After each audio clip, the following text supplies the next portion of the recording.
Bonjour à tous et bienvenue à cette assemblée ordinaire du 1er juin 2020. Avant de commencer l'assemblée, j'aimerais souhaiter la bienvenue à tout le monde et je vais faire le tour pour vous montrer qui est présent. Donc, Madame Laflamme, Bonjour, bonsoir. Madame Auger, Bonsoir. Monsieur Claude Brunet, Bonsoir. Monsieur Daniel Houd, Bonsoir. Monsieur Pierre Salois, Bonsoir. Madame Diane Janotte, Bonsoir. Madame Dupuis Bonsoir. et Monsieur Albert. Bonsoir. Alors, bienvenue. C'est la tradition de nommer un petit maire d'un jour et ça se poursuit ce soir pour une 14e année à Piémont. Lily, 6e année à l'école de la vallée de Saint-Sauveur. Elle adore le vélo, le ski alpin au Mont-Olympia et pratique la boxe thaïlandaise. Elle fait souvent des randonnées dans la réserve Alfred Kelly avec sa famille. Lily est impliquée en bénévolat avec notre municipalité. Elle passe la guignolée depuis maintenant 4 ans. Lily possède toutes les qualités pour être une excellente mairesse d'un jour. Donc, c'est notre petite mairesse aujourd'hui qui va m'assister dans l'assemblée. Alors, bienvenue Lily. Merci. Ça me fait plaisir de t'avoir avec nous. Alors, on peut commencer? Parfait. Donc, le point 1, c'est l'acceptation de l'ordre du jour. Oui. Alors, à l'ordre du jour, on va faire 2 ajouts. En 17.1, dans le variant, on va ajouter embauche, camp de jour et tarification. Et en 17.2, on va ajouter embauche d'un étudiant en horticulture. Donc, qui propose d'accepter l'ordre du jour? Claude Brunet propose. C'est proposé par M. Brunet et c'est appuyé par? J'appuie Daniel Houd. Par M. Houd, donc c'est adopté. Parfait. Donc, le point 2, c'est suivi de la dernière assemblée. Merci. J'aurais 2 suivis que j'aimerais faire ce soir. Le premier, c'est les travaux d'aqueduc qui sont recommencés depuis la semaine dernière sur la 117 Sud à Piémont. Les travaux vont de bon train et ça devrait être terminé dans quelques jours. Sur la 117 Nord, où il y a eu un affaissement d'un ponceau, les travaux du MTQ vont débuter cette semaine pour une durée environ de 5 semaines. Donc, la 117 Nord devrait être fermée jusqu'en début juillet et le tout devrait être rétabli à ce moment. Donc, ça nous amène au prochain point. Le point 3, période de questions. Oui, normalement, nous tenons une période de questions en début d'assemblée. Alors, le conseil municipal recevra les questions des citoyens à l'adresse courriel maire@piemont.ca et toutes les questions reçues seront répondues à la dernière période de questions. Le point 4, acceptation des procès-verbaux des assemblées du 4 mai 2020 et du 21 mai 2020. Merci. Donc, si les procès-verbaux sont jugés conformes, qui en propose leur adoption? Moi, Claudette Laflamme, je propose. Donc, c'est proposé par Mme Laflamme et appuyé par? J'appuie Diane Janotte. Mme Janotte, donc c'est adopté. Le numéro 4, acceptation des procès... oh non, pardon, je pense que c'est ça. Le point 5, acceptation des comptes payables et des comptes payés au 1er juin 2020. Merci. Donc, Mme Laflamme, pouvez-vous nous faire un résumé, s'il vous plaît? Avec plaisir. Bonsoir. Merci, Lily. Alors, les comptes payables pour la période qui se termine au 1er juin s'élèvent à 127 648,59 $. Et pour la même période, les factures payées s'élèvent à 127 432,91 $. Et ceci complètement à part. Merci, Mme Laflamme. Est-ce que vous en faites la proposition? Accepté, oui. Oui, donc c'est proposé par Mme Laflamme et appuyé par? J'appuie Diane Janotte. Mme Janotte, donc c'est adopté. Le point 6, correspondance. 6.1, Règlement 405-2020 de la MRC des Pays d'en haut, modifiant le règlement d'emprunt 365-2018.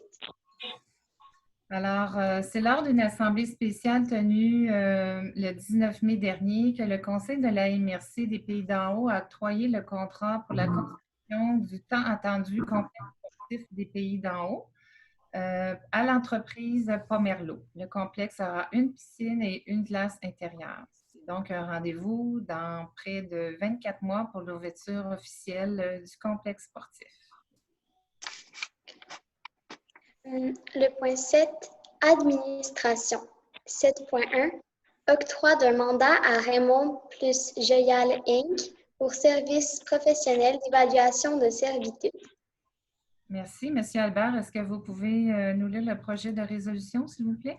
Oui, bien sûr. On dit « Attendu la nécessité de procéder à une évaluation de servitude concernant l'accès au lot 2 313 153, attendu la proposition de Raymond plus Joyal Incorporé, il serait résolu d'octroyer un mandat à Raymond plus Joyal Incorporé pour services professionnels d'évaluation de servitude pour un montant de 5 000 à 7 000 $ à être prélevé à même le budget d'opération. » Merci. Qui en fait la proposition?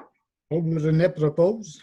Proposé par M. Brunet et c'est appuyé par J'appuie. Daniel Hood. M. Wood. Donc, c'est adopté.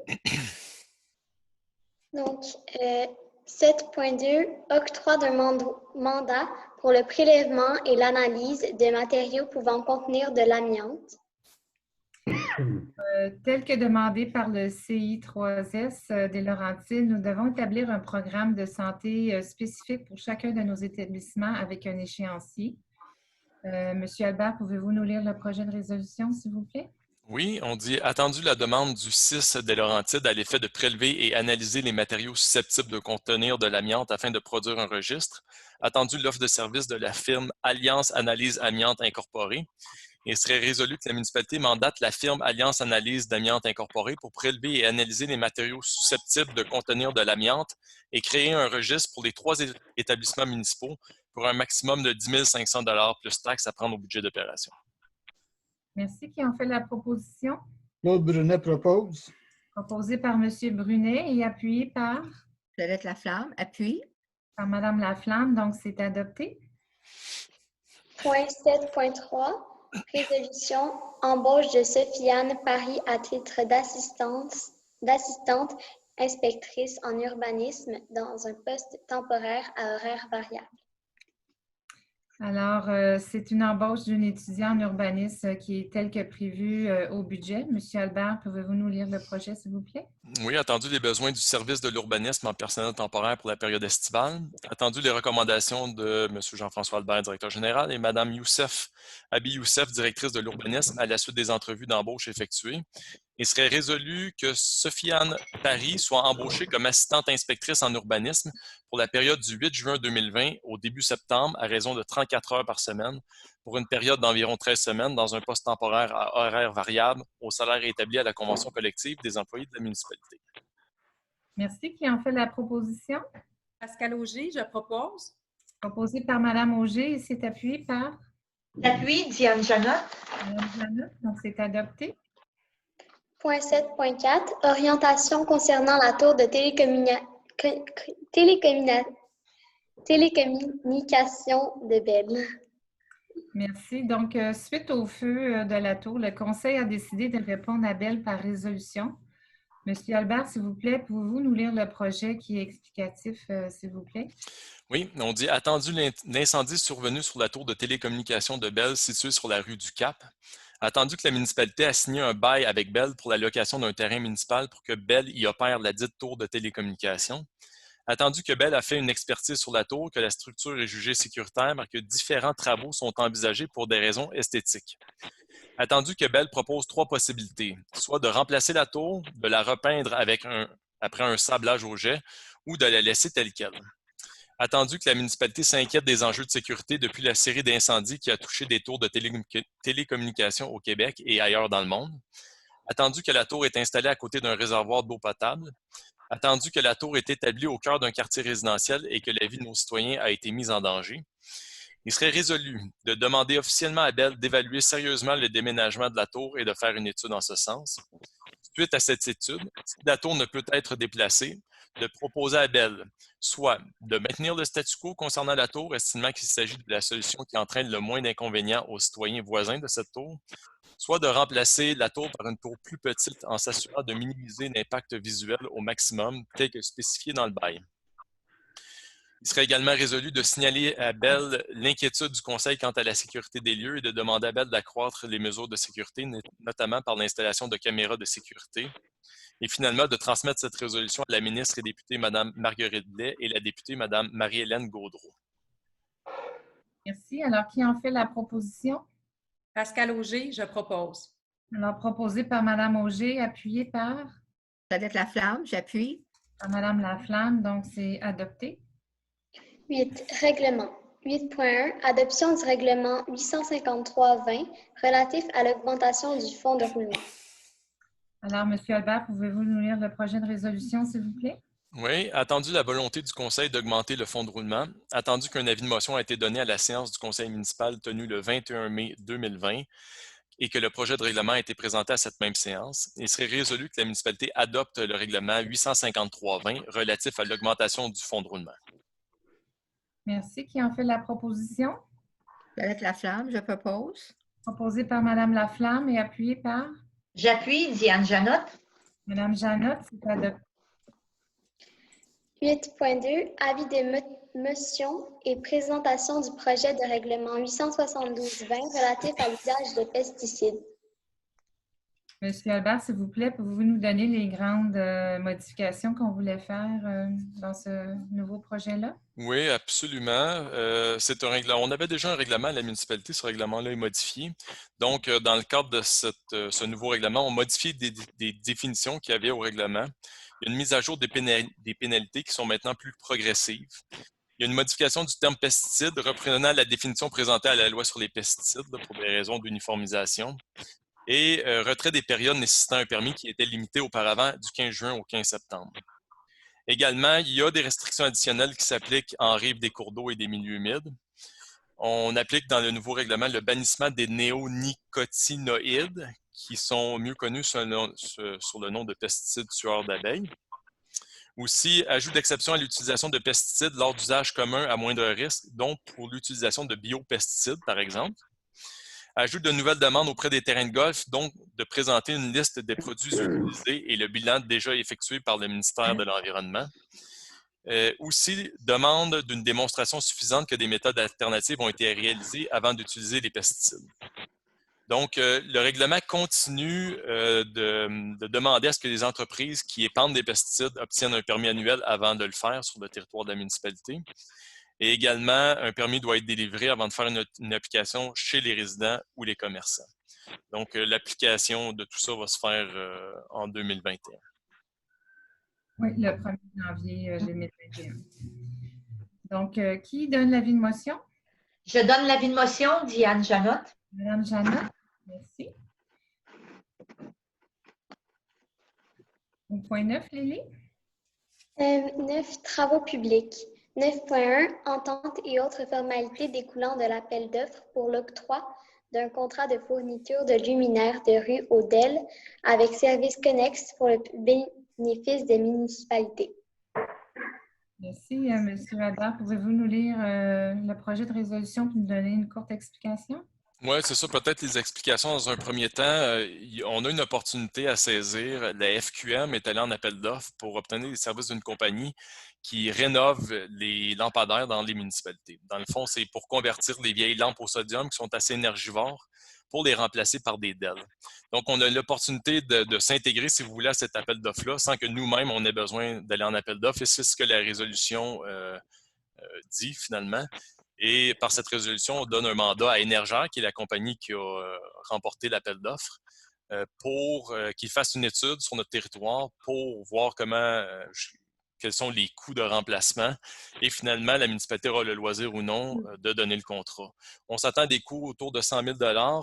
les retours sur l'investissement un peu supérieurs à 4 ans et c'est des paramètres qui ont été vérifiés dans d'autres municipalités. Donc, de toute évidence, on serait en mesure certainement d'avoir ce genre de paramètres-là, mais l'étude va donner les plus grands détails. Donc, si je vais avec la résolution, on dit attendu que l'article 14.7.1 du Code municipal prévoit qu'une municipalité peut conclure avec la FQM une entente ayant pour but l'achat de matériel ou de matériaux, l'exécution de travaux ou l'octroi d'un contrat d'assurance ou de fourniture de services par la FQM au nom de la municipalité. Attendu que la FQM a adopté une politique de gestion contractuelle pour l'adjudication de contrats dans le cadre de regroupement d'achats, comme c'est le cas en l'espèce. Attendu que dans le respect de sa politique de gestion contractuelle, la FQM a lancé un appel d'offres pour l'octroi d'un contrat de fourniture de luminaires de rue au DEL, incluant l'installation ainsi que des services d'analyse éco-énergétique et de conception au bénéfice des municipalités.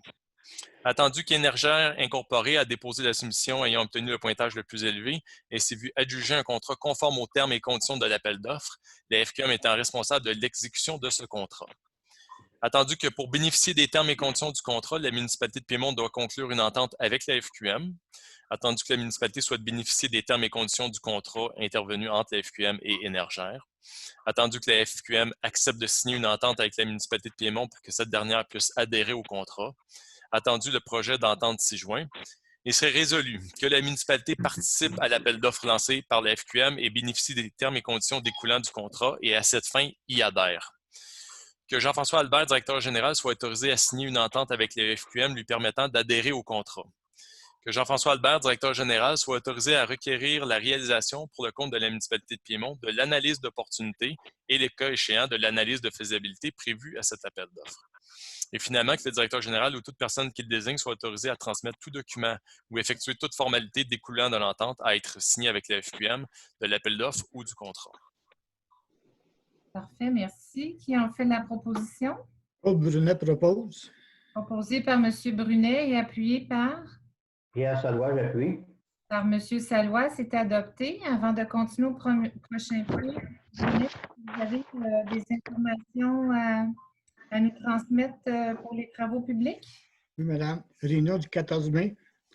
L'ensemble des chemins de la municipalité ont été nettoyés à 2 reprises. Le forage chemin Hervé est terminé.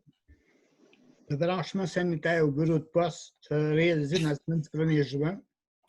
Le marquage du pavé va débuter le 8 juin. Ceci termine mon rapport. Merci. Alors, on peut poursuivre, Lily? 9.2, Programme de protection accrue des sources d'eau potable, PPASEP, demande de subvention au volet 1. Alors, il s'agit d'une étude pour déterminer la provenance et la vitesse des eaux souterraines, analyse des activités à risque et ça donnera aux gestionnaires de réseau le temps de répondre pour mettre en place des actions visant, protégeant la population à cas d'événements majeurs. Donc, il y a une opportunité d'aller chercher une subvention. Qui en fait la proposition? Je propose Diane Janotte. Alors, proposé par Mme Janotte et c'est appuyé par? Daniel Hood, j'appuie. Par M. Houd, donc c'est adopté. Urbanisme.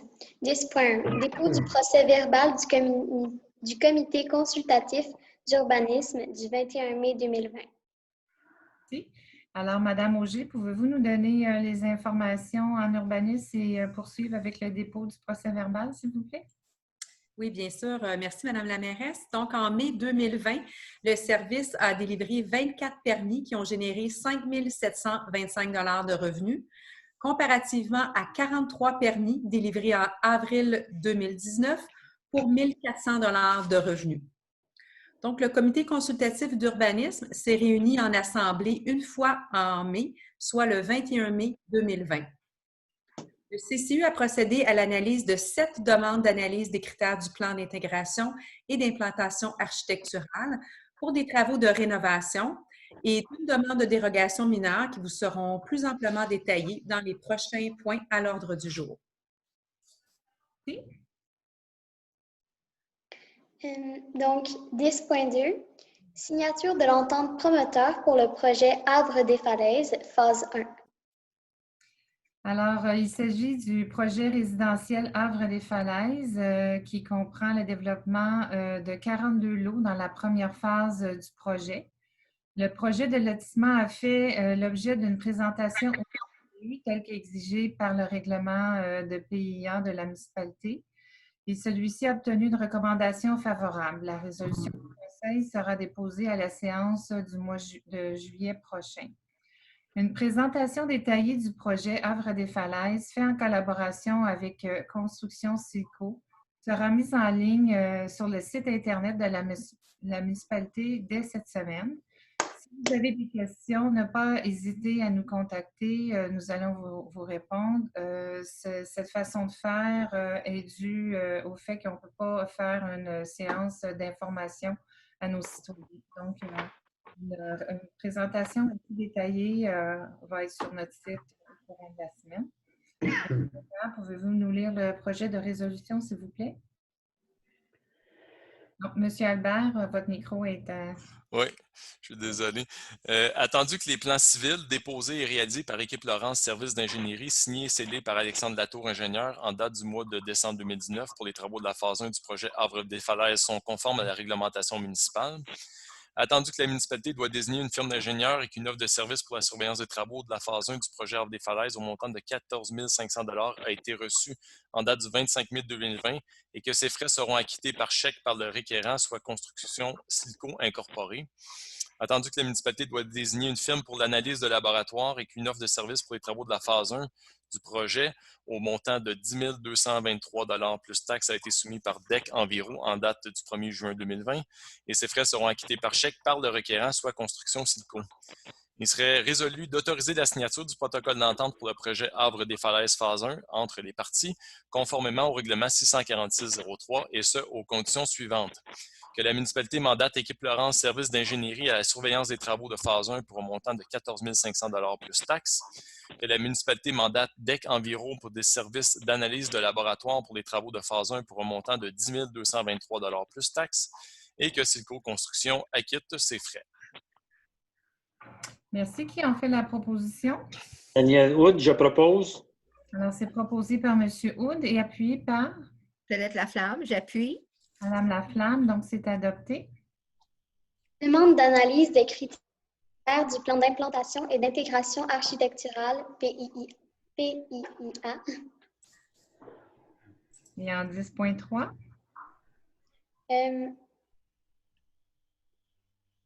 2020-0020 PIA 258 Chemin du Bois, zone R1 229, agrandissement, rénovation extérieure, résidence unifamiliale isolée.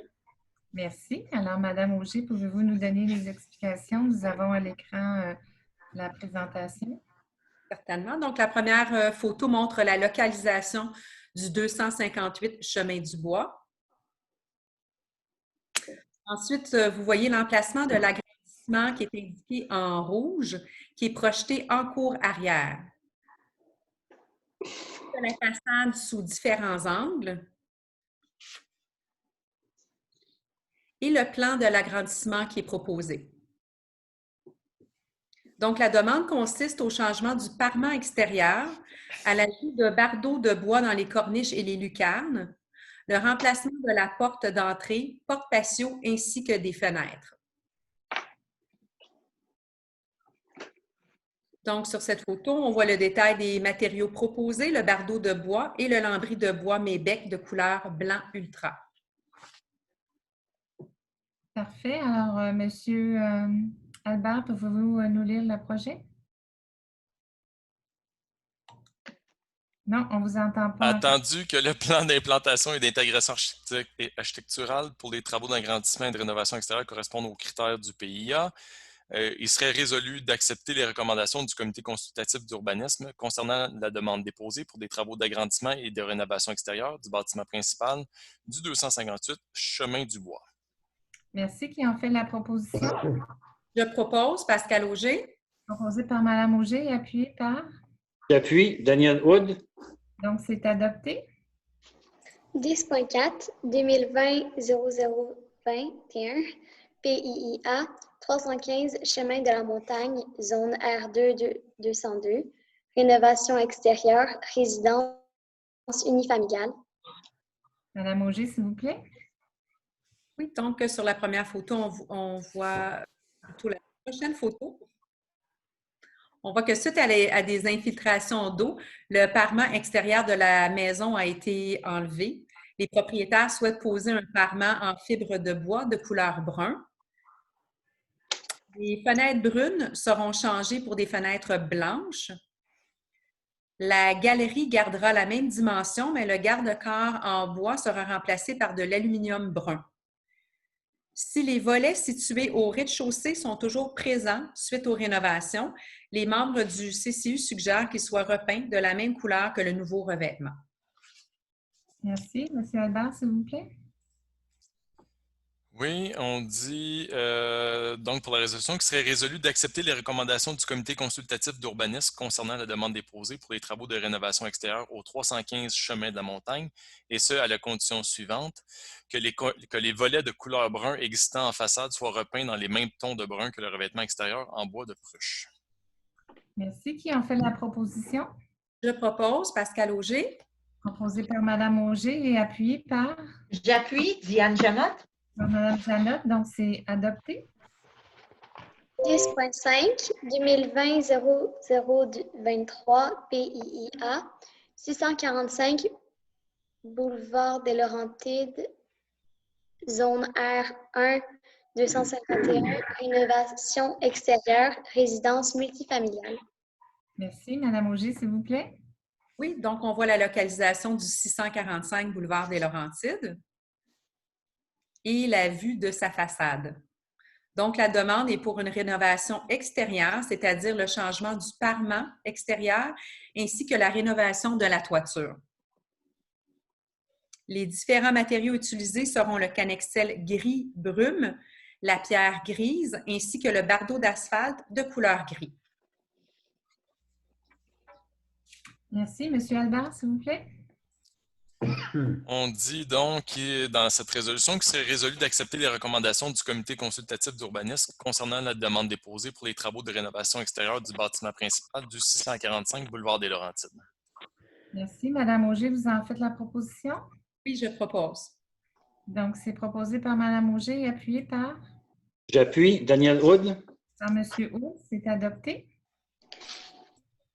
10.6, 2020-0025 PIIA, 450 Chemin des Fauvettes, zone R2, 238, rénovation extérieure, résidence unifamiliale. Merci. Alors, Mme Auger, les explications, s'il vous plaît. Donc, ici, on voit la localisation du 450 chemin des Fauvettes et la photo de la présente demande. Donc, sur la prochaine photo, on verra la flèche rouge du haut, indique la lucarne qui sera retirée complètement. Le toit sera refait en entier, les fenêtres changées pour de nouvelles fenêtres à cadrage aluminium noir. Les parties en crépi seront repeintes en noir et le cèdre sera peint semblable à la couleur existante. Merci. Monsieur Albert? Je n'ai pas terminé. Ah, je m'excuse. Donc, on voit cette photo-là, c'est le derrière de la maison. Donc, les fenêtres à l'arrière de la maison seront agrandies. Une nouvelle porte patio sera posée dans le salon. Le balcon arrière sera agrandi sur toute la largeur de la maison et une rampe conforme au règlement de sécurité sera posée. Donc, photo, c'est le dessin finalement qui vous donne une idée de l'agrandissement du balcon qui est existant, mais qui fera le tour de la résidence. Et pour terminer, les différents matériaux qui ont été proposés pour cette rénovation. Merci. Monsieur Albert? On dit qu'il serait donc résolu d'accepter les recommandations du comité consultatif d'urbanisme concernant la demande déposée pour les travaux de rénovation extérieure du 450 chemin des Fauvettes. Merci. Madame Auger, vous en faites la proposition? Oui, je propose. Parfait. Et c'est appuyé par? Appuyé par Diane Janotte. Donc, Mme Janotte, c'est adopté. 10.7, 2020-0026 PIIA, 280 Chemin du Cap, zone V1 116, rénovation extérieure, résidence unifamiliale. Mme Auger? Voilà, donc ici, on voit la localisation du 280 chemin du Cap, la photo de la résidence, La demande consiste à changer le revêtement de la toiture de Bardot avec un revêtement en métal émaillé de couleur gris charbon. On peut voir ici la couleur de la nouvelle toiture qui est proposée. Monsieur Albert? Oui, il serait résolu d'accepter les recommandations du CCU concernant la demande déposée pour la modification du revêtement extérieur de la toiture du bâtiment principal du 280 chemin du Cap. Merci. Qui en fait la proposition? Je propose, Pascal Auger. Madame Auger, et c'est appuyé par J'appuie. Claudette Laflamme. Madame Laflamme, donc c'est adopté. 10.8, 2020-0027 PIIA, 193 Chemin de la Falaise, zone V1 132, nouvelle construction résidentielle, résidence unifamiliale. Madame Auger, s'il vous plaît. Voilà, alors encore une fois, on voit la localisation du 193 chemin de la Falaise. La photo en haut à gauche représente la demande pour une nouvelle construction résidentielle et elle est entourée des résidences voisines. Donc, on parle ici d'un bâtiment qui a été construit en 1950 et qui bénéficie d'un droit acquis. Un rapport d'ingénieur confirme que le bâtiment est dangereux. Donc, la maison doit être reconstruite, mais à l'intérieur des murs existants. On voit ici les plans des différentes élévations. Il est à noter que la largeur de la façade est seulement de 22 pieds et que de la rue, on ne voit qu'un seul étage. Donc, le lambris de bois blanc, le bardeau de cèdre quartz fumé, ainsi que le revêtement de toiture en métal émaillé de couleur gris fusain, matériaux proposés. Merci, Monsieur Albert. Oh, On dit, oui? Oui, c'est bon. On dit donc qu'il serait résolu d'accepter les recommandations du CCU concernant la demande déposée pour la nouvelle construction résidentielle du 193 chemin des Falaises. Merci. Qui en fait la proposition? Je propose Pascal Auger. Madame Auger, c'est appuyé par Claude Brunet. Par Monsieur Brunet, donc c'est approuvé. Adopté, pardon, en 10.9, Lily? 10.9, 2020-0028 PIIA, 345 Chemin de la Corniche, zone R 1229, ajout d'une construction décorative en façade sur la toiture, résidence unifamiliale. Madame Auger, s'il vous plaît, les explications? Oui, alors ici, on voit la localisation du 345 chemin de la Corniche. Une demande a été déposée pour ajouter une structure décorative d'une hauteur de 1,98 m sur le point le plus haut de la toiture situé au centre du bâtiment principal. Considérant que cette structure ajouterait de la hauteur au bâtiment, les membres du CCU recommandent au conseil municipal de refuser la demande telle que soumise. Les membres du conseil municipal acceptent les recommandations du comité consultatif d'urbanisme, mais se montrent ouverts à regarder d'autres options si l'ajout d'un élément décoratif serait placé sur la partie la plus basse du toit. Merci. Monsieur Albert? Donc, on dit qu'il serait résolu d'accepter les recommandations du CCU concernant la demande déposée en la refusant telle que soumise, soit concernant l'ajout d'une construction décorative en façade sur la toiture principale du 345 chemin de la Corniche, puisqu'elle ne correspond pas aux objectifs et critères du règlement 761-07 sur le PIA. Toutefois, le Conseil accepterait à la condition que la structure décorative soit ajoutée sur la partie de toiture plus basse vis-à-vis l'emplacement proposé avec des parements identiques à ceux du bâtiment principal. Merci. Qui en fait la proposition? Je propose Pascal Auger. Proposé par Madame Auger et appuyé par? J'appuie. Daniel Hood. Donc, c'est adopté. 11, environnement. Oh non, pardon. Je pense que j'en ai sauté. Demande. Juste un instant, il y a un petit point que j'aimerais parler avant d'aller à 11, environnement. Normalement, on a ici les dérogations mineures. Donc, nous avons 2 dérogations mineures qui seront déposées au Conseil de juillet.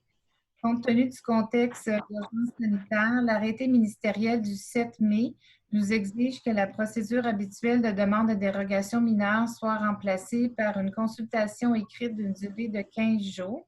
Les demandes seront annoncées à l'avance par un avis public dans le journal sur le territoire ainsi que sur notre site Internet. Donc, les commentaires reçus par écrit seront pris en considération lors de la prochaine assemblée. Merci. On peut poursuivre, Lily. 11. Environnement. Information par la conseillère responsable, Madame Diane Janot. Oui, Madame Janot, s'il vous plaît. Merci, Madame la mairesse. Tout d'abord, la nouvelle version revisitée de la Foire de l'environnement de Piémont a vraiment connu un immense succès samedi dernier. Un nombre record de Piémontais se sont présentés très tôt samedi matin, assis confortablement dans leur voiture pour recevoir de jolies fleurs, paillis et compost offerts gracieusement par la municipalité de Piémont et servis par des bénévoles et employés sous la formule d'un service à l'auto. Ils sont repartis très heureux selon les nombreux commentaires reçus. À noter que le système mis en place afin de respecter la distanciation sociale exigée par la santé publique a été respecté au plus haut point et surtout apprécié par tous. La nouvelle édition a également été couronnée par une levée de fonds. Grâce à la générosité des résidents, nous avons pu amasser une somme de près de 2 400 $ qui a été versée ce matin aux responsables de Soupe et compagnie des Pays d'en haut par la mairesse de Piémont, Mme Nathalie Rochon. Nous remercions les Piémontais de leur importante participation et les félicitons pour leur générosité. En résumé, ce fut une matinée qui a fait beaucoup de bien à tout un chacun. Pour terminer, nous vous rappelons que le vendredi 5 juin a été consacré par l'ONU Journée mondiale de l'environnement. Nous invitons donc tous les Piémontais à poser un geste concret pour l'environnement. Ceci termine mon rapport. Merci beaucoup, Madame Janot. J'étais très heureuse de revoir plusieurs citoyens à la foire et j'étais aussi très contente de voir que, je dirais, une très grande majorité d'entre vous portiez le masque lors de cet événement. Donc, c'est une bonne façon pour protéger notre belle municipalité. Alors, on peut poursuivre, Lily? 12. Finances. Information par la conseillère responsable, Madame Claudette Laflamme. Bonsoir. Alors, le comité des finances s'est réuni le 25 mai et je vous fais un bref résumé des chiffres des revenus et des dépenses. Alors, en date du 25 mai, les revenus s'élevaient à 7 346 700 $. Et pour la même période, les dépenses par département, par administration, sécurité publique, etc. Administration, les dépenses, 502 228 $. Sécurité publique, 107 350 $. Transport, 533 066 $. Hygiène du milieu, 713 723 $. Aménagement et urbanisme, 142 948 $. Loisirs et culture, 241 656 $. Frais de financement, 27 196 $. Remboursement de capital, 399 432 $. Investissement, 0. Donc, le total des dépenses s'élève à 2 667 600 $, ce qui reste un solde disponible entre les revenus et les dépenses de 4 679 100 $. Si on le fait en pourcentage, on peut dire que les dépenses représentent 30,51 % des prévisions budgétaires. Il y a eu les autres points qui ont été discutés ont été couverts par règlement expliqués par la mairesse, soit le fonds de roulement et ces choses-là. Merci beaucoup. Ceci complète mon rapport. Merci, Mme Laflamme. 12.1. Acceptation des états financiers consolidés de la municipalité pour l'année 2019. Donc, nous souhaitons vous rassurer et vous informer que notre municipalité est bien positionnée financièrement, malgré l'ampleur de cette crise sanitaire sans précédent.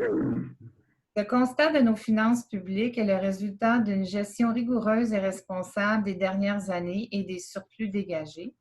Notre municipalité est confiante et en bonne position pour traverser cet orage. Notre gestion serrée a permis de dégager pour l'année financière 2019 un surplus de près de 1,6 million de dollars, qui nous permettra de faire face à la situation actuelle. Le surplus s'explique notamment par des subventions accrues de plus de 350 000 par plusieurs nouvelles constructions et des améliorations locatives et par un volume de vente exceptionnel.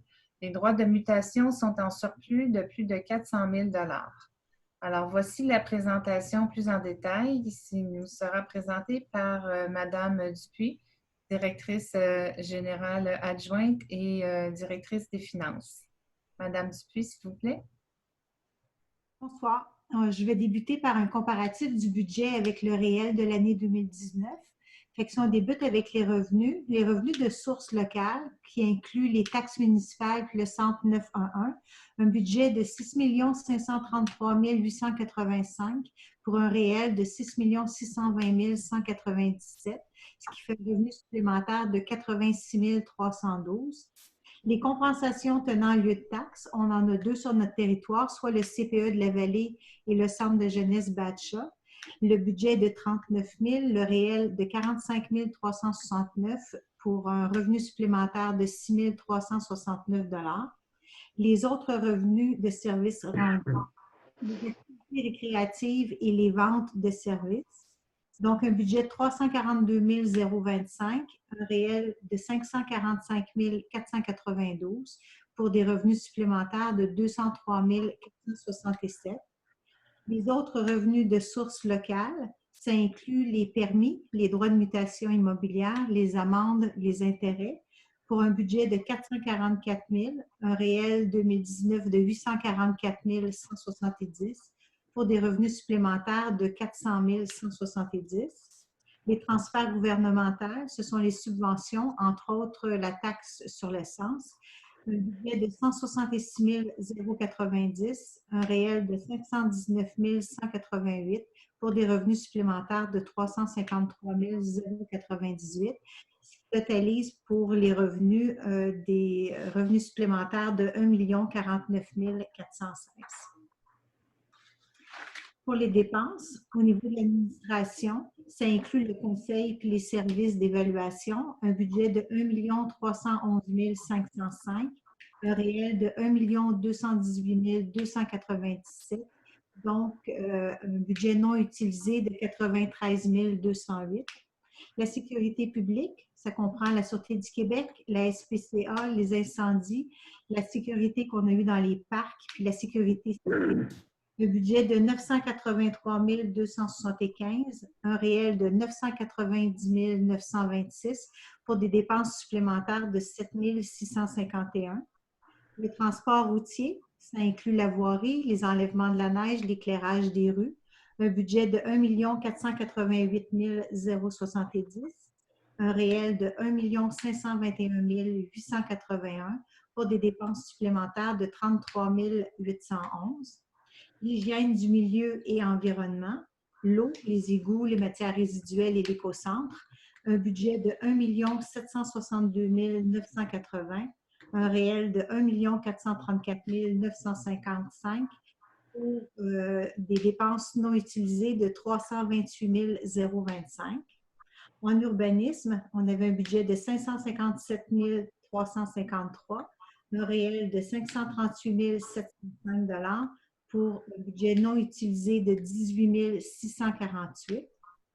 Loisirs et culture, ça comprend les activités récréatives, mais aussi la bibliothèque, pour un budget de 741 770, un réel de 686 921, des dépenses non effectuées pour 54 849. Les financements, ça inclut les intérêts sur billets puis les affectations du surplus. On avait un budget de 96 302. On était à la baisse de 57 007, donc 153 309 $.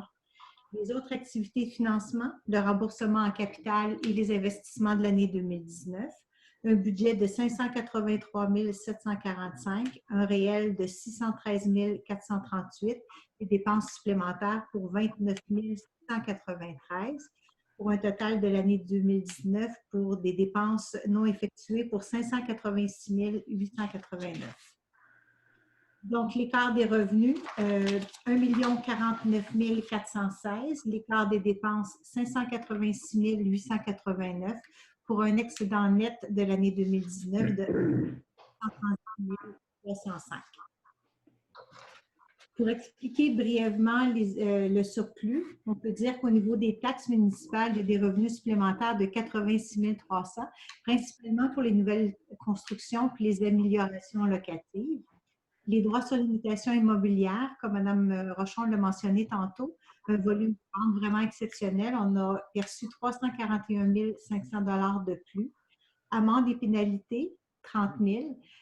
30 000 de plus que le budget, mais 32 000 de plus que le budget 2018. C'était donc assez difficile d'imaginer qu'on aurait des revenus aussi importants. Au niveau des assurances, 94 700. C'est le chapiteau du parc Gilbert-Aubin qui s'est effondré l'année dernière et que le conseil a décidé de ne pas reconstruire. Donc, l'argent reçu des assurances. Les neiges usées, les tempêtes importantes de l'hiver 2018-2019 ont fait en sorte que les gens ont utilisé un plus grand nombre le site de dépôt à neige, donc des revenus supplémentaires de 10 000 $.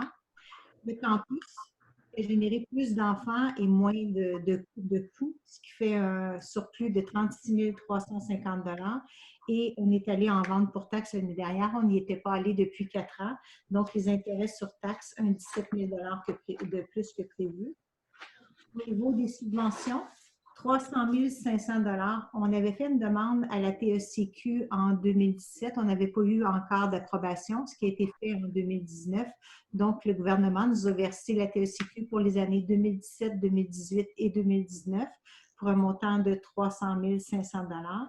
Les subventions conditionnelles, le fonds vert, mais aussi une subvention qu'on a demandée pour le 911 qui nous a permis de mettre à jour notre plan sur les mesures d'urgence, donc un 53 500.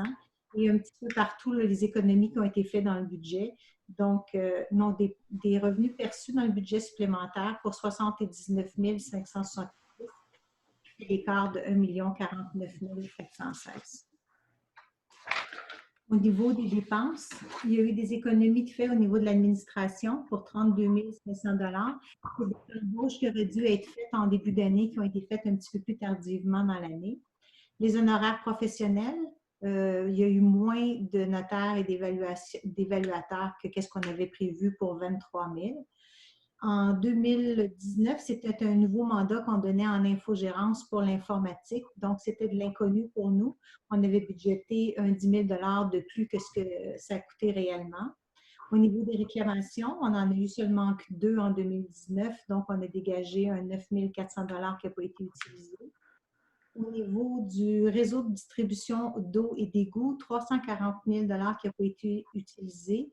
De la rémunération moindre que qu'est-ce qu'on croyait, des contrats qui n'ont pas été octroyés, une économie qui a été faite au niveau de l'électricité et les bris d'aqueduc qu'on a eus étaient hors pavage, qui nous a engendré des coûts moindres qu'habituellement. Au niveau du campus, un petit peu comme tantôt, on a eu d'inscriptions, plus de revenus, mais moins de dépenses parce que ça a été mieux géré au niveau des groupes, ce qui fait une économie de 32 800 $. Dans les divers, un 15 189 et en cours d'année, le conseil avait affecté un 100 000 $ pour l'hiver qui avait été disponible 2018-2019 et l'achat de pneus pour 24 000, donc un 124 000 $ pour des dépenses de 586 889 $ qui n'a pas eu lieu. La façon que le conseil a budgété pour l'année 2020, le surplus de l'année, il y a des équipements d'incendie qui sont prévus pour 23 200 qui permettraient pour l'achat de défibrillateurs, une remorque, des radios portatifs. Le pavage sur le territoire de la municipalité en 2020, un 200 000 $. Un système de ventilation pour le garage municipal, un 10 000 $. Un balancement hydraulique puis l'analyse de vulnérabilité de nos stations d'aqueduc, 29 400 $. Le raccordement aux égouts de notre bâtiment, qui est le 100 chemin de la gare, qui est le bureau de poste, un 14 000 $. Et des bacs à fleurs et des conteneurs maritimes pour le service d'horticulture, 27 500 $. Il y a aussi au niveau des loisirs, 20 par 20, plus un petit peu de mobilier urbain qui devrait aller dans le parc Gilbert-Aubin pour 24 500 $. Le déménagement de la patinoire avec un chalet d'accueil qui va être joint avec une subvention qu'on a fait une demande. Si c'est réalisé, il y aurait un 200 000, 250 en subvention. La part de la municipalité serait de 99 750 $. L'augmentation du fonds de roulement qui a été voté juste un petit peu plus tôt ce soir, 500 000 $. Une réserve pour la sécurité civile, une augmentation de 100 000 $ et une réserve pour le complexe sportif de 180 000 $, donc pour un total de 908 350 $. En résumé, au 1er janvier 2019, le surplus de la municipalité était de 997 506 $. Il y a eu un surplus utilisé en 2019 pour 412 753 $. Il y a eu des sommes engagées, mais qui ne sont pas encore réalisées pour une somme de 207 250 $, ce qui laissait un surplus libre avant le dépôt des états financiers au 31 décembre de 377 503 $. L'ajout du surplus d'exercice qu'on a dégagé tantôt pour 1 636 305 fait qu'au 1er janvier 2020, le surplus se chiffre à 2 13 808, moins ce que je viens de vous expliquer, qui sont les engagements du Conseil pour l'année 2020 de 908 350 $. Donc, on s'oriente pour l'instant avec un surplus disponible libre de 1 105 458 $. Merci beaucoup, Madame Dupuis. Merci pour votre bon travail. Donc, si vous avez des questions sur cette présentation du budget, nous sommes encore une fois disponibles. Il y a lieu d'accepter les états financiers. Donc, qui en fait la proposition? Claudette Laflamme, je propose. Donc, c'est proposé par Madame Laflamme et appuyé par? J'appuie, Diane Janotte. Madame Janotte. Donc, c'est adopté. On peut poursuivre au 12.2, Lily?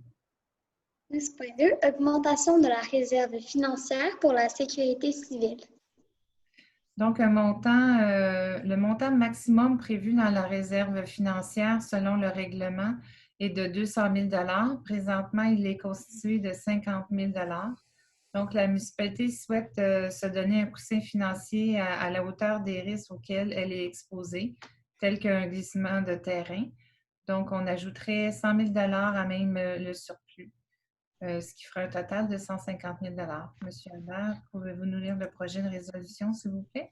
Oui, attendu que le règlement 854-18 prévoit que la réserve financière pour la sécurité civile soit constituée de sommes additionnelles affectées annuellement à même le surplus libre, attendu qu'il est impératif que la municipalité bonifie son fonds pour être en mesure de mettre en place des mesures préventives en cas de sinistre, et serait résolu que la municipalité affecte à même son surplus libre la somme de 100 000 $ pour augmenter sa réserve financière pour la sécurité civile. Merci. Qui en fait la proposition? Claudette Laflamme, je propose. Proposé par Mme Laflamme et c'est appuyé par? J'appuie, Daniel Hood. Par M. Hood, c'est adopté. 12.3, création du fonds pour pouvoir aux dépenses d'investissement du complexe sportif. Pour la construction du complexe sportif de la MRC, il est proposé de constituer une réserve à même le surplus comme celui des parcs et non une réserve officielle par règlement comme ceux de la sécurité civile ou des infrastructures. Donc, une réserve de 180 000 $ permettrait que la construction du complexe sera sans impact financier dans les prochains budgets courants pour les 3 prochaines années. Qui en fait la proposition? Daniel Hood, je propose. Donc, c'est proposé par M. Hood et appuyé par? J'appuie, Diane Janotte. Mme Janotte, c'est adopté. 12.4, octroi d'un contrat d'entretien de la génératrice pour l'année 2020 à Cummins Vente et Services Inc. Alors, c'est un contrat pour les 8 génératrices de la municipalité. Qui en fait la proposition? Claude Brunet propose. Proposé par M. Brunet et appuyé par? Claudette Laflamme, j'appuie. Par Mme Laflamme, c'est adopté. 12.5, offre de service pour l'acquisition du logiciel ACCEO transfert en vue de procéder à des virements bancaires sécurisés. Donc, le logiciel transfert permettra à la municipalité de payer l'ensemble de ses fournisseurs par virement de fonds. Monsieur Albert, s'il vous plaît. Oui, on dit attendu l'offre de services professionnels de la compagnie PG Solutions pour l'acquisition, l'installation et la formation de la plateforme de paiement infonuagique ACO Transfert. Il serait résolu que la municipalité autorise la directrice des finances à acquérir la plateforme de paiement infonuagique ACO Transfert pour la somme de 200 $ plus les taxes applicables et à signer une entente de 36 mois pour le coût des transactions mensuelles transfert. Merci. Qui en fait la proposition? Pierre Salois, je propose. Proposé par M. Salois et appuyé par Jeannette Laflamme, j'appuie. Mme Laflamme. C'est adopté. 12.6. Octroi d'un don de 200 $ pour supporter l'organisme L'Entraidant. C'est un don de 200 $ qui en fait la proposition. Je propose Pascal Auger. Proposé par Mme Auger et appuyé par J'appuie. Diane Janotte. Mme Janotte. C'est adopté. 12.7. Résultat d'ouverture de soumission pour le pavage 2020 et octroi du contrat au plus bas soumissionnaire conforme. Monsieur Albert, pouvez-vous nous lire le projet de résolution, s'il vous plaît? Bien sûr. Attendu que la municipalité a procédé par appel d'offres pour les travaux de pavage des rues pour l'année 2020, attendu que 3 soumissions ont été déposées, attendu que la compagnie Uniroc Construction Inc. a présenté le prix le plus bas et que leur soumission est conforme, attendu que les prix soumis sont les suivants, donc pour pavage multipro, 160 962,70, pavage des moulins, 133 853,89 et finalement Uniroc Construction pour 118 312,05. Il serait résolu que la municipalité octroie le contrat pour le pavage des rues 2020 au plus bas soumissionnaire conforme, soit la compagnie Uniroc Construction pour un total de 118 312,05 taxes incluses, tel que plus amplement détaillé dans le bordereau de soumission. Les travaux seront financés par le surplus libre. Merci. Qui en fait la proposition? Claude Brunet. Proposé par M. Brunet et appuyé par Jeannette Laflamme, j'appuie. Mme Laflamme. C'est adopté. 13. Loisirs, sport et plein air. Information par le conseiller responsable, M. Daniel Houd. Monsieur Houd, Oui, merci. Nous sommes heureux d'annoncer que nous tenons le camp de jour pour l'été 2020. Dans un souci de respecter les consignes sanitaires émises par la santé publique, nous avons dû revoir l'organisation de nos groupes ainsi que la priorisation des enfants selon des critères précis. Notre capacité de fréquentation est d'environ 30 %. 40 enfants de chacune des municipalités de Piémont et Moronites pourront participer au camp cet été. Je termine mon rapport. C'était un vrai casse-tête cette année et on est très content de pouvoir tenir le camp. J'aimerais remercier officiellement la direction du Mont Habitant pour leur flexibilité et leur générosité en nous permettant d'utiliser des sections non incluses dans le contrat. Nous avons été capables ainsi d'augmenter notre capacité d'accueil. Notre capacité d'accueil est déterminée par l'intérieur des bâtiments. Donc, un enfant par 2 mètres carrés. Et c'est ce qui a fait qu'on peut recevoir environ 80 enfants cette année. Alors, j'aimerais qu'une lettre de remerciement leur soit envoyée officiellement. Monsieur Albert. Alors, on peut poursuivre, Lily. 14. Régie d'assainissement des eaux usées Piémont-Saint-Sauveur. Information par Pierre Salois. Oui, beaucoup de choses à donner. Comme vous le savez déjà, notre système arrive à sa fin de vie. En effet, nous devons changer notre système pour 2 raisons. Premièrement, les pièces sont très difficiles à trouver. Et deuxièmement, une nouvelle technologie plus efficace est disponible maintenant. Nous avons aussi donné le contrat pour le remplacement des rideaux au groupe Québécois. Nous avons également un appel d'offres pour l'entretien du pont Raymond. Et finalement, l'installation de 2 ligrières est prévue en 2020. Et ceci complète mon rapport. Merci. 15. Ah oui, c'est bon. OK. 15. Commission de la sécurité publique. Oui, Monsieur Salois, s'il vous plaît. Oui, merci. Nous avons reçu le rapport d'intervention pour avril et mai 2020. Il y a eu 66 interventions, dont les principales ont été 4 entraides, 5 inondations, 5 feux d'arbres en forêt, 8 feux à ciel ouvert, des feuilles ou des herbes, 5 feux d'installation électrique, 3 feux d'appareils électriques, 8 senteurs de fumée apparente, 4 présences ou alarmes de monoxyde, 9 systèmes d'alarme en opération pour un total de 66. Par ville, maintenant, Moronites, une intervention, Piémont 17, 45 Saint-Sauveur et 3 Saint-André-Lac, pour un total de 66. Et ceci complète mon rapport. Merci. Le directeur nous faisait aussi part que les services de premiers répondants étaient appelés durant la crise jusqu'à maintenant. Par contre, la santé publique a changé là, ses critères et ils vont pouvoir être bien protégés. Ils vont appeler de nouveau là, dans les prochains jours. Exactement. Donc, ça nous amène au prochain point. 16. Informations diverses. Oui, merci. Nous sommes toujours en attente de plusieurs demandes de subventions que nous avons déposées, entre autres pour les sentiers et pour le projet patinoire et chalet d'accueil dans le parc Gilbert-Aubin. C'est des subventions du gouvernement provincial. Et nous sommes toujours aussi en attente du fédéral concernant les étudiants ou embauches d'été subventionnés. Le jardin communautaire est bien ouvert avec un nouveau lavabo et de nouveaux règlements afin de respecter les normes sanitaires. Cependant, le projet d'un poulailler communautaire est reporté pour l'année prochaine. Donc, ça nous amène au point 17. 17. Variant. 17.1. Embauche au camp de jour et révision de la tarification. Donc, M. Hubert, pouvez-vous nous lire le projet de résolution, s'il vous plaît?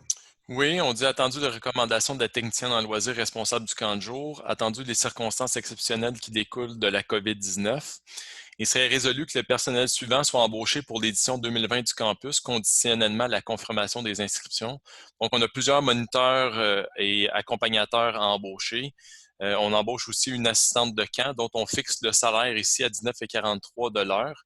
Pour les autres salaires, le conseil avait adopté une résolution précédemment, donc ça, c'était réglé. Il y a aussi un sauveteur qui est embauché par la même occasion. Il est également résolu de fixer les coûts d'inscription comme suit, en remplacement des coûts fixés à une résolution précédente, lesquels coûts d'inscription incluent une somme de 100 $ qui sera appliquée aux animations spéciales en remplacement des sorties qui ont dû être annulées en raison de la COVID-19. Donc, pour le premier enfant, le coût va être de 575 $ et le deuxième enfant et suivant de 545 $. Merci. Qui en fait la proposition? Je propose Daniel Hood. Donc, proposé par M. Hood et appuyé par? J'appuie Claudette Laflamme. Par Mme Laflamme, c'est adopté. 17.2.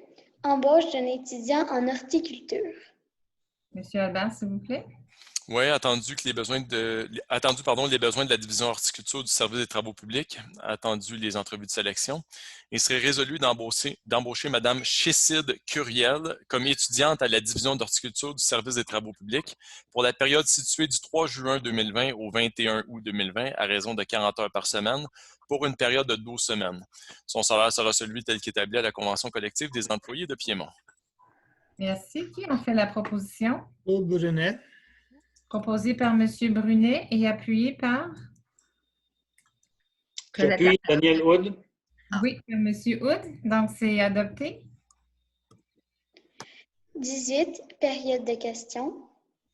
Donc, le conseil municipal recevra les questions des citoyens par courriel à l'adresse suivante, maire@piemont.ca. J'ai reçu 3 questions de Mme Louise Guertin. Donc, la première question était: quel est le mandat du comité consultatif de l'environnement, le CCE? Il s'agit d'un comité consultatif. Il est non obligatoire comme le CCU peut l'être. Le comité consultatif en environnement fait des recommandations au conseil en matière environnementale.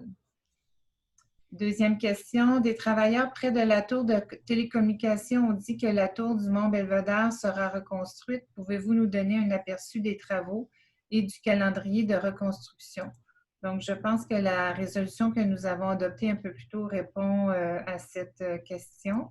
quant à l'échéancier des travaux, à ce temps-ci, on n'en a aucune idée.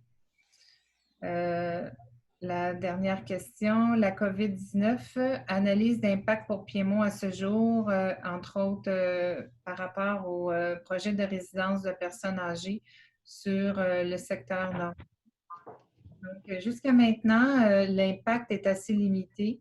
L'impact financier, je parle. Cependant, chaque semaine, des contraintes s'ajoutent aux municipalités telles que les nettoyages de le camp de jour, etc. Donc, nous allons savoir dans quelques semaines le montant total là, de toutes ces dépenses, ainsi que la somme des taxes municipales qui ont été non payées à ce jour. Notre deuxième versement est dû à la fin de la semaine. Côté projet, la crise a un impact important, tel que mentionné à la dernière assemblée. Plusieurs projets seront reportés en 2021. La direction, c'est définitivement un travail accru. Tout est beaucoup plus compliqué à faire. Donc, M. Albert, est-ce que vous pouvez nous donner les grandes lignes par rapport à l'impact que ça a pour notre administration? C'est sûr que ça bouleverse toujours l'ouverture de l'hôtel de ville, notamment. Les citoyens ont toujours un accès limité à l'hôtel de ville avec rendez-vous.